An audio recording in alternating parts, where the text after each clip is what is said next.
throughout 90 minutes. Beckerman sizzles through into the net. Into the net. Beckerman has given RSL their second. Drives in. Ricketts changed his mind. Off the post and in. What a terrific goal. That's the goal of the week.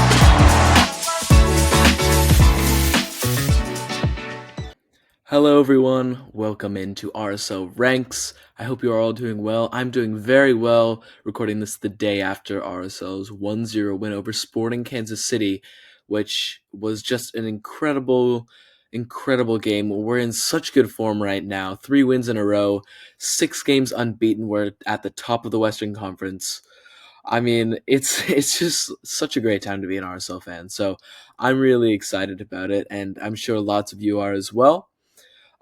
So speaking of that Sporting Kansas City win, I would like to talk about that a little bit. Now, I know in the past I've done my 3 takeaways from the match, but I feel like recently I've had a lot more than 3 points that I want to get out there from the match. So this is basically just like, it's going to turn into a match recap pretty much. I mean, sometimes there'll be more points that I'm trying to make, sometimes there'll be less, it'll be longer or shorter. Today I have 7 things that I really want to highlight. So yeah, let's get right into that. The first one, I feel like this game, it sort of felt like the rivalry is back a little bit, which, I mean, that's really exciting. I think this is a rivalry that it had a lot of juice in it, and St. Louis kind of sucked it out. It felt like last season, but it was a real rivalry this game. It definitely felt like that. I think a lot of this is due to a lot of RSL's new players. They're fiery players. Like, you think about Brian Vera, Catranis, you think of Chicho, Ruiz, Ojeda. Um, Players like this.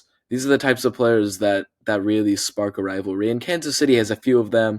You've got Johnny Russell Mosley is the only one that has really been that player that you can really hate. But it was a lot of fun, and I really hope that this rivalry can continue. Hopefully, we can play them in some high stakes matchups. Maybe we'll meet them in the playoffs. Maybe Leagues Cup. You know, you never know. So I'm really excited about this rivalry, and it was a lot of fun. Definitely the Vera moment picking up Shallowy, I know has been memed a lot, and they have all been absolutely hilarious. I don't know what Vera's thinking in that situation or why he did that, but it was so funny, and I don't know. I just kind of had to laugh, even though it is annoying that he's suspended for the next game, but that's kind of what you get with Brian Vera. All right, now my next takeaway. Diego Luna had a great game. Really pleased for him. I was a little nervous because he scored against Chicago, and then he unfortunately picked up that injury, which kept him out of the Philadelphia game. And I was really excited once he scored against Chicago. Like, oh yeah, he can keep his momentum going. But he picks up the injury. He's back for this game though, and he didn't get a goal or an assist, but he looked lively. He looked so good. Some incredible passes, some nutmegs here and there. He was creating everything. I think this was probably his best game this season, which is interesting because if you think about it, I think this and the Chicago game were his best games so far. Both of them he came off the bench. Now, I'm not saying Diego Luna should be a super sub. I think he'll probably be more effective from the start. It was just something interesting to note. Maybe there's a bit less pressure there. Um, maybe it's just like easier for him to adjust while the game's already moving at full speed. You never know. I still think though next game we should definitely start him, and I would love to see him from the start for the next game. And Barajas did okay. It wasn't his best performance, but I still really like Fidel Barajas, and I hope he gets minutes. Um, but yeah, Luna, I think I'm ready to be starting him again, and I really liked what I saw from him this week. All right, now here's the third takeaway. I think we're up there for best defense in the league. Our defense is absolutely incredible.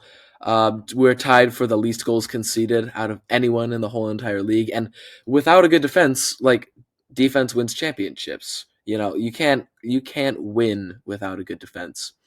And I mean, it's been really solid, especially the past couple of games. We're not letting in very many goals at all. Justin Glad is back to his old self. Brian Vera is turning into the signing that we all kind of hoped he would. And then even Brody's not making boneheaded mistakes. Katranis as well, he's tracking back, but also the goalkeepers have been really, really incredible. Zach McMath and Gavin Beavers when he's played, and it's just really, really good to see. I think also a lot of the credit for this, for all these clean sheets and the least goals conceded, needs to go to Ojeda and Anelli because they've been immense in there, just breaking everything up. They've been so good. I'll touch on one or two of them a little bit later, but I did want to give them a little shout out here. Best defense in the league. It's really it's fun when you're not conceding goals. That's for sure. All right, now my next takeaway is the new playing style is working for me. I'm a big fan of this new playing style. It's not something that like Pablo and coaching staff came up with. We've seen this as a trend throughout the whole world soccer. But I mean, in MLS, it really started with Columbus, where you're building with three at the back, and then you've got like two attackers on the inside plus two wingers all the way out to the touchline with one striker and two midfielders sitting deep. And it works really, really well. I'm sure eventually teams will start figuring it out. So I don't know if this is going to be a super permanent thing, but so far I love it. I think the only real issue that I've had with it, I guess two issues. Sometimes Katranis gets caught out of position. That's something that you could kind of expect when you see it set up. The other thing, though, is we're not great with playing it around at the back. Just because I just get a little nervous giving the ball away from a few certain players, but we're not quite there yet. We can be there. I think you can develop players and adjust to the system, and it can work really, really well. All right.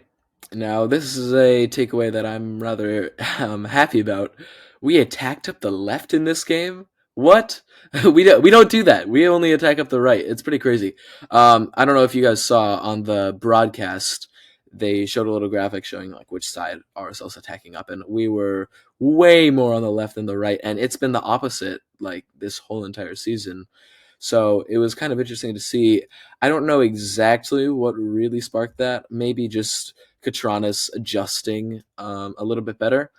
But like it wasn't like Barajas or Luna when he was playing were really hugging that left touchline. I don't think it was up to them. They were just kind of roaming around all over the field. So I think it's got something to do with Katranis, and he's been effective. Also, I think Kansas City did well to lock up Gomez in this game. They knew obviously he's a massive danger to us, and they've seen like we only attack up the right side, so they're going to force us to the left. And yeah, we didn't create a ton of joy from the left, but it was good to see that like it's not horrible. And I think Katranis, he's been doing really well at that left back spot. All right, now my number 6 takeaway is that Zach McMath's distribution is elite for a goalkeeper. Like it's really, really been incredible. I mean, you think about since he started getting the ball at his feet, and also this sweeper keeper stuff that he's been doing. I've been waiting for a while for him to make a massive major mistake that's going to lead to a goal, and it just hasn't happened. So I think he's really been getting it spot on for when he needs to come out or placing passes, even when he's under immense pressure. Like Kansas City were pressing us pretty hard this game, and yeah, McMath dealt with it quite well. So I was really impressed with that, and that's just something like that's a really, really wonderful skill for a goalkeeper to have on top of his incredible shot stopping ability. All right, now this is my final takeaway. I promise. Ojeda's ball carrying needs to be talked about. I don't know if you guys remember one of our two losses this season. It was against Colorado at home, and we did not have Brian Ojeda for that game because he got a red card in the game before. And we lost that game. And I think I said it in my 3 takeaways for that episode. It was, man, we missed Ojeda. We really like. It doesn't look like he's doing anything all that special, but when he gets the ball, he can just drive up the field. He just drives up instead of having to play it over the top or all these intricate passes. He's so good at driving the ball up the field, and he's a major factor in RSL getting into good, dangerous dangerous spots to score a goal. So I think that needs to be talked about a little bit. Obviously, Ojeda and Anelli have been incredible. Anelli especially is getting a little bit more recognition from the league and especially from the RSL fans. But really, it's Ojeda and Anelli, and that pairing has just been incredible. I couldn't be happier with that. I mean, we were all devastated when we saw Paulo Ruiz go down, but the team isn't using his strengths as much as we were. So it's really, really benefited us. And now you've got to think Chicho would be the one player that we just can't lose. So knock on wood. Hopefully we don't lose Chicho. But yeah, Ojeda, he's just been excellent this season, and I just felt like he deserved a little bit more recognition. All right, now to the main segment of this episode. This is usually where I put a ranking. This is, I guess, you could sort of call it a ranking, but I'm doing a keeper cut. So this week, I saw this incredible graphic that MLS made for all the MLS clubs, and it's like the roster profile. So it shows a bunch of things about the players. And one of the things that was really interesting to me was you could see when their contract runs up. So I've kind of taken a list of every single player whose contract will be up at the end of the season currently, and I've decided, should we keep them, or like should we give them a new contract or renew their contract, or should we cut them? So there are 20 players here, and yeah, these are the players whose contracts are running up at the end of the season. I'm going to be sharing a few pieces of information like option years if they have an option that RSL can trigger to extend their contract, as well as their salary. This is so keep in mind with this salary, the MLSPA releases it, but when they released it, it was September 15th, 2023. So this is only their salary as of then. It may have changed. Some of these players are brand new players to the team, so we don't know their salary. But this is yearly salary for all of these players, and yeah, some of them may have a new contract, some of them may have changed. All right, so now let's start with the first player. I guess the order of which I'm doing this is just the order of how it was listed on the graphic. And the first player that I've got is Andrew Brody. Now, Andrew Brody, his contract runs up at the end of the season. He has an option year for 2025 if we wanted to keep him on the same amount of money. That amount of money is $275,000. He's 29 years old, so he should be in his prime right now. Andrew Brody, it is actually kind of like this is one of the tougher ones for me because I think he's not a starter in my eyes, but he's good enough to be a backup. So if we can keep him as a backup, then that's great. He's not making an outrageous amount of money. I don't want to see him starting though. I want Bodhi Hidalgo there because we're trying to develop these young players. I'd much rather see Bodhi Hidalgo than Andrew Brody starting. Um, but if he's demanding too much and he only wants to be a starter, which I don't get that from Andrew Brody. He seems like he doesn't seem like the type of guy who would be like that. But if he is, then I'm willing to let him go. All right, now the next one is Michael Chang. Chang does not have any option years, so we have to just give him an entirely new contract. Currently, as of September 15th, 2023, he was making $194,000. He's 33 years old, but actually, this might be a bit surprising and a bit of a hot take. I feel like most people would say cut because he's old, he's not going to be getting any better, he'll just decline. I think keep, but he's going to be pretty far down the pecking order. I think I really actually like Chang as an option. He's not a world beater. He's not going to be one of our best players, but I like him as somebody who he'll come off the bench maybe half the time. And I think he's the best crosser on the whole team. He can take long throw ins, which is really nice. And if you need somebody like that at the end of the game when we're not playing pretty soccer, I think Michael Chang is a great option for that. He's not making a ton of money. He's making about 100,000 less than Brody. So I think maybe even when we give him a new contract, he might be willing to take a pay cut just because he's getting older as well. All right, now for a no-brainer, Emeka Anelli. His contract does run up at the end of the season, but he has option years for 2025 and 2026. And I don't know if this is still true. I'm pretty sure it's not, but as of September 15th, 2023, he was making $67,000, which That's nothing, just so you guys know. That is absolutely nothing. He's 24 years old, 100% keep. No questions about this. I already touched on him in the first segment, but man, Emekinele, he is maybe top three favorite players for me. So I love Anelli. I think we need to keep him. He's just been having such a great season, and I mean, he would be starting over Pablo Ruiz if it were me. If it were me and Pablo Ruiz were healthy right now, he'd be playing at the 10, and we'd have Anelli and Ojeda in the dual six positions. All right, now for the fourth player, it's Eric Holt. He does have an option year for 2025, and the amount of money that he's making is 219,000. He's 27 years old, so he's not a young guy that we're trying to develop anymore. Um, for me, this one is a cut.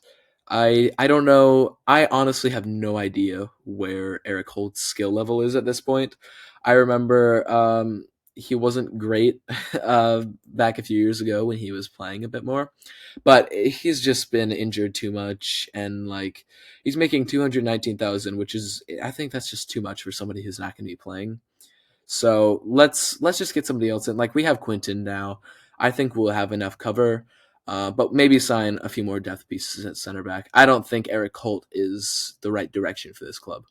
All right, now the next player is Anderson Julio. He has option years for 2025 and 2026.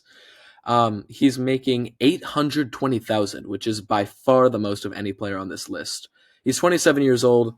My opinion on Anderson Julio is I don't want to I don't want to trigger his option years because he would be keeping the same salary that he's already making right now. I'm willing to renew his contract, but he's going to definitely have to take a pay cut because that 820,000 is counting against the cap significantly. So, Anderson Julio, yeah, I mean, negotiate but cut if we have to because I don't think we can be having him on 820,000. I think he's a good player. Um, he is a bit one dimensional with just like that ball over the top, and I think our playing style this year doesn't suit it as much as it used to. He also can't go 90 minutes without cramping up. So, um, Julio is a bit of a frustrating player. He's also always offside, but I still like having players like Julio or Andres Gomez where they can just run faster than everyone else. It's actually a really, really handy skill. And if Julio can just take a fairly significant pay cut, which I know, I mean, that would be hard. Nobody wants to do that. I think that's really the only chance, in my eyes, he stays on this team. So the next player on this list is Philip Quinton. He has option years for 2025 and 2026. We don't know his salary for RSL. I guess we do know his salary for when he was on Columbus, but he has a totally new one now that he's signed with RSL. And he is 24 years old, so he's still fairly young. I am 100% on the keep side for Phil Quinton. I obviously don't know much about him. He's only played like 20 minutes or so for RSL.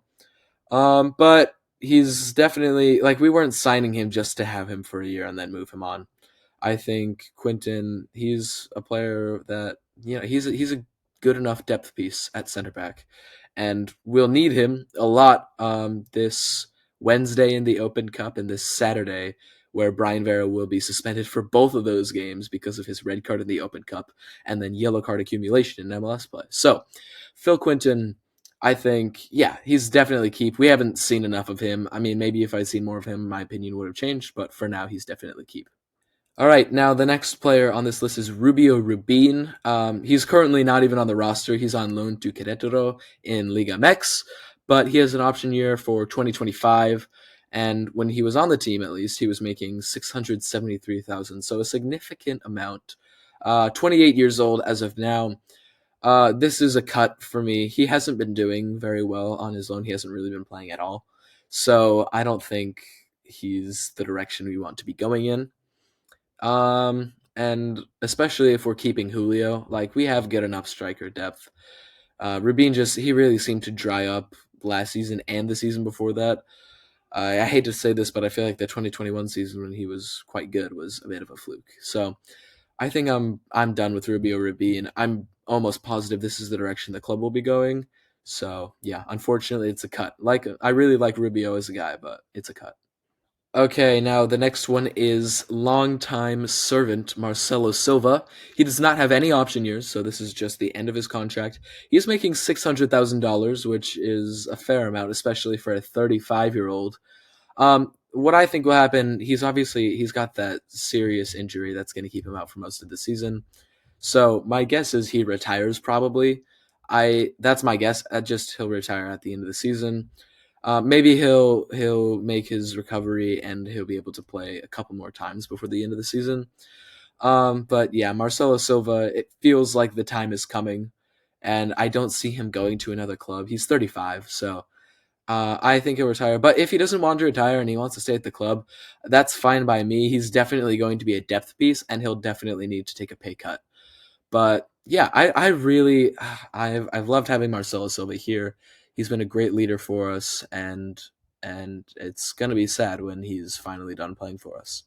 All right, now here's another easy layup. Gavin Beavers, his contract is up, but he has option years for 2025, 26, and 27.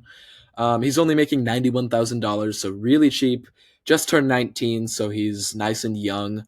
Definitely want to keep developing him. I don't think he's ready for Europe yet, but you can see we're giving him minutes. We have these planned games where we're planning on him playing. So he's been doing pretty well so far this season. I'm a Gavin Beavers believer, and I think he's a pretty solid goalkeeper for us. I don't see any reason not to keep him. We'll just trigger one of his extensions, I'm sure. Okay, now the next one is Kevin Bonilla. He is out for the whole season because of an ACL injury, which is really, really sad. This is his first season as a professional. We drafted him in the super draft, but he does have options in 2025, 2026, and 2027. We don't know his salary because he's a brand new player to the team. But he's only 22 years old, so I think this one's a keep for me just because we haven't seen anything from him. I don't really have anything to go off of, but there's no reason not to just trigger his extension. So I think this is a pretty easy one as well. Definitely, I would like to keep Kevin Bonilla and see what he's got. Okay, now the next one, he's our third choice goalkeeper, Tomas Gomez. He doesn't have any option years, but he's only making $85,000, which that's basically nothing. He's 30 years old, and I think keep on this one. I think he seems really content to be a third choice goalkeeper, and that's great. You want somebody who's happy to just be mentoring the younger players like Gavin Beavers, and I think he's fine at the job. I haven't really seen much of him. I've only seen him play in a few Monarchs games and maybe one game for RSL. But I think he's not making much, and this is exactly what you want for your third choice goalkeeper. So I'd be happy to keep him. Now, the next player on this list, we've got Bodie Hidalgo. He doesn't have any option years, but he's only making 108,000. He's 22 years old. This one's a keep for me as well. Bodie Hidalgo is a player that I would like to develop. I think he's been pretty solid to start off the season, and I believe he should be the starting right back at this current moment in time. Obviously, Pablo loves Andrew Brody, so he's not, but he's a good option for a backup winger and a backup right back for sure. And maybe we can get some decent money out of him. Maybe he'll just be a good MLS player and we won't sell him to Europe. Who knows? But I'm happy to keep him at the club. So, Bodie Hidalgo, he's keep for me. Now, after Bodie Hidalgo, we have Bertrand Jacquesin. He was a rookie last year. We drafted him, but this is his second season with the club. He has option years for 2025 and 2026. He's only making $75,000, so basically nothing, and he's 22 years old. I personally don't really see any reason to keep him around. I mean, I wouldn't mind it if we triggered one of his extensions, but I am going to go cut on Bertrand Jacquesin. Maybe what we could do is just sign him to a Monarchs only contract. That might work out, but I don't think he's really first team quality. I liked him a little bit last year, but not good enough that he should be really making any minutes for the first team.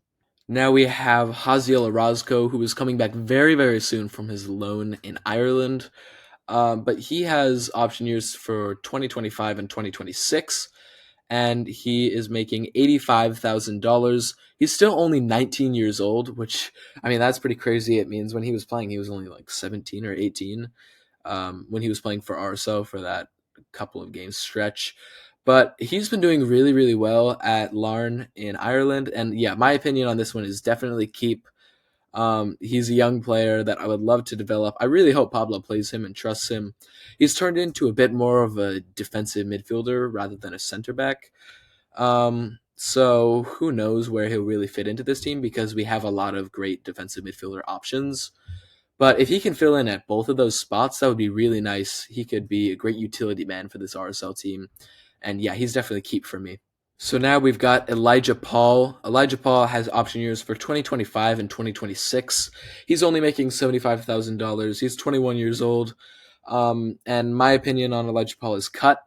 He had not the best loan when he went to Larn, like Orozco did, but he wasn't quite as successful. So I think he's cut for me. I didn't love what I saw from him when he played in the last little bit, and I've noticed that he's been benched for the Monarchs the past couple games, which is a bit concerning. So I think this is a pretty easy cut for me.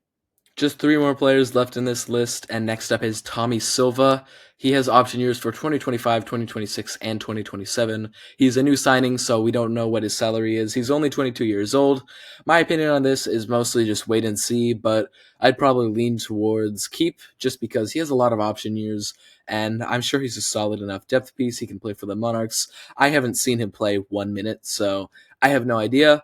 But yeah, Tommy Silva, I think I'm sure he's a solid depth piece for us. I don't really have any strong opinions on him. And then next we have Delence Pierre. He has options for 2025 and 2026. He's making $73,000 and he's 23 years old. He's actually out on loan right now, so we'll see how he does on that loan. I think probably cut though. I don't see him making his way into the first team at this point. And it feels like he's been with the team for a couple of years now. So I think, yeah, it's probably time for Delence Pierre. Just we don't really need him anymore. He hasn't made any impact on the first team at all. So my opinion on this one is cut. And then the last player on this list is Zach Farnsworth. He has option years for 2025 and 2026. He's actually making $130,000 per year, which is it was a bit surprising to me. And he's 21 years old. I think cut on this one. This feels like the year that Zach Farnsworth could prove himself. But injuries have kind of killed him, which that's been disappointing for sure because he was a pretty high rated prospect. But for someone who's never going to play, I don't think we should be spending $130,000 on him. So unfortunately for Zach Farnsworth, my opinion on this one is cut.